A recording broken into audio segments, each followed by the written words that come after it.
नमस्कार दोस्तों। दिल्ली में विधानसभा चुनाव खत्म हो चुका है और वोटिंग भी हो चुकी है। अब सिर्फ इंतजार है तो यहाँ पर परिणाम की कि किसकी सरकार बनेगी। लेकिन इस सब के बीच में एक सवाल है जो सबके मन में उठ रहा है कि आखिर इंडिया गठबंधन के जो दो सहयोगी हैं उनका क्या होगा।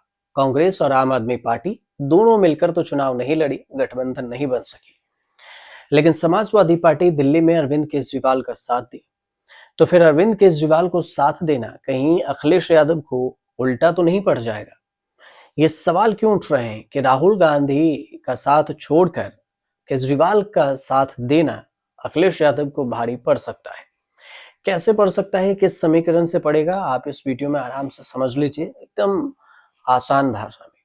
2015 और 2020 में दिल्ली में जब चुनाव हुए तो कांग्रेस के हाथ से मुस्लिम वोटर फिसल कर आम आदमी पार्टी के पास चले गए। लेकिन 2025 में ये समीकरण बिल्कुल उल्टा है। यहाँ पर आम आदमी पार्टी अलग है, कांग्रेस अलग है, बीजेपी अलग है, त्रिकोणीय मुकाबला है और आम आदमी पार्टी के साथ अखिलेश यादव है।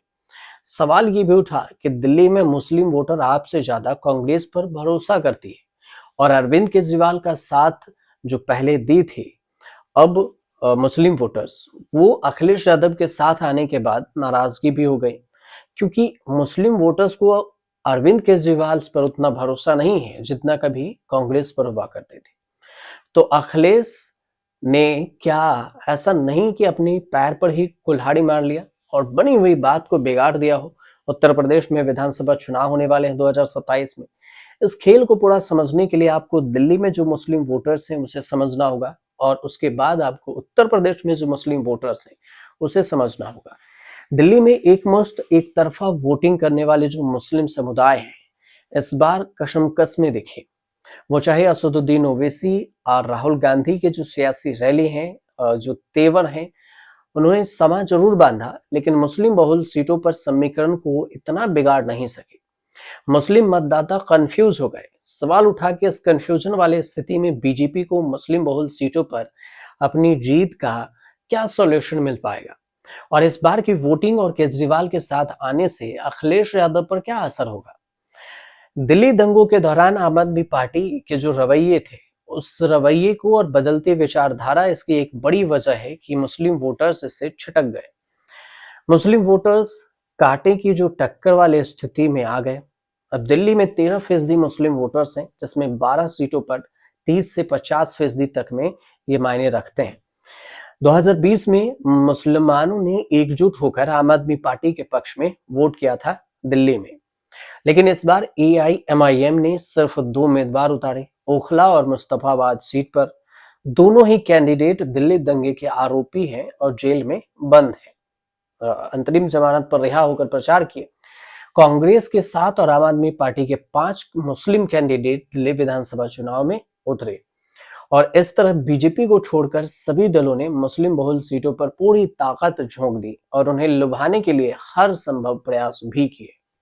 अब देखा जाए, बाबरपुर, गांधीनगर, सीमापुरी, चांदनी चौक, सदर बाजार, किराड़ी, जंगपुरा, करावल नगर समेत 18 सीट ऐसी हैं जहां पर मुस्लिम आबादी 10 से 40% मानी जाती है और इस क्षेत्रों में जो मुस्लिम के समुदाय की भूमिका है वो ज्यादा है।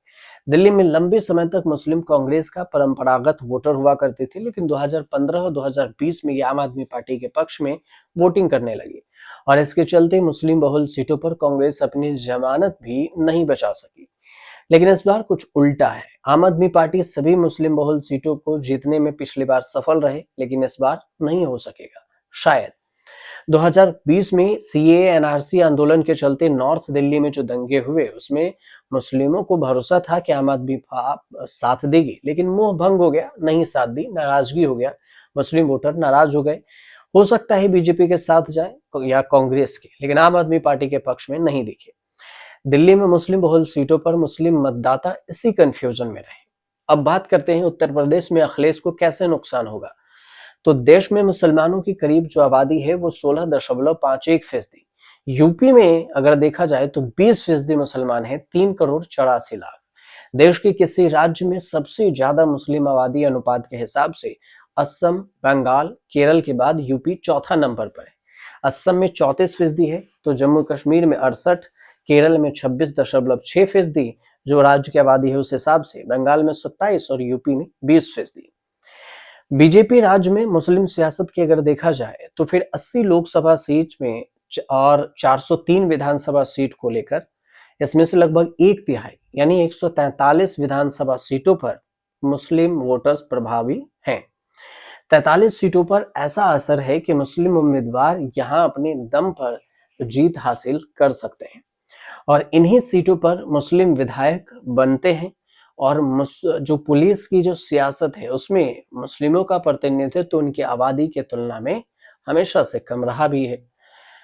यूपी में जब जब बीजेपी सत्ता में आई तब तब मुस्लिमों का प्रतिनिधित्व कम हुआ, वो चाहे 2017 की तुलना में 2022 में हो उसमें भी कम हुआ। 2019 में यूपी से 6 मुस्लिम सांसद चुने गए, इसमें बसपा और सपा के 3 सांसद रहे। पूर्वांचल जो सीट है उस पर भी कुछ हिस्सों में मुसलमान हैं, तो फिर पश्चिमी यूपी में भी मुसलमान की बड़ी तादाद है। पश्चिमी यूपी में 26.21% आबादी है मुसलमानों की। 7 जिलों में मुसलमानों की आबादी 40% से ज्यादा है और इन्हीं 7 जिलों में 6 जगह पर मुस्लिम सांसद 2019 में चुने गए थे। 2024 का समीकरण अलग है। 2022 में देखा जाए तो सपा सियासी मात खानी पड़ी सपा से बीजेपी को।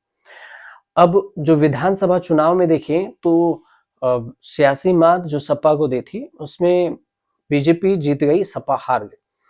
मुसलमानों का सपा के साथ एकजुट होने का जो फायदा है वो अखिलेश यादव को मिलता रहा।